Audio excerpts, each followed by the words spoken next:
кезде мен не деп айтамын? Мен жаңа айтып отырмын, біз құқық қорғау органы емеспіз. Болмаса сот шешім шығаратын орган емеспіз. Болған жағдай орын алды, онымен арнайы органдар айналысты. Сот өзінің үкімін шығарды. Жаза жаңағы кінәлі адамдар өзінің жазасын алды.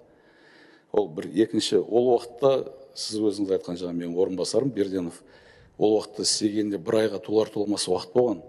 Ол ешқандай су ресурстары маркетинг мәселесіне қатысты ешқандай қатысы жоқ.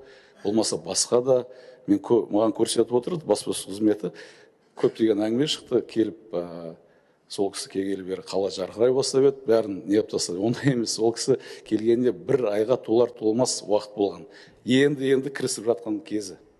Енді ары қарай не болғанын өзіңіз білесіз, ал жаңағыдегі адам, енді әр адам өзінің ойына құқылы ғой, енді жаңағы менің қатысым бар деген нәрсені ол іштен шығарған өздерінің мәселесі. Мен қалай қатысым болады оған? Оларды әрине адам өзін қорғау үшін не істемейді, не демейді. Дұрыс қой. Сол мәселе жаңағыдегі бәрі сот шешімі шығып, мәселе аяқталды. Сол себептен оны қайта көтере берудің қажеті жоқ шығар енді.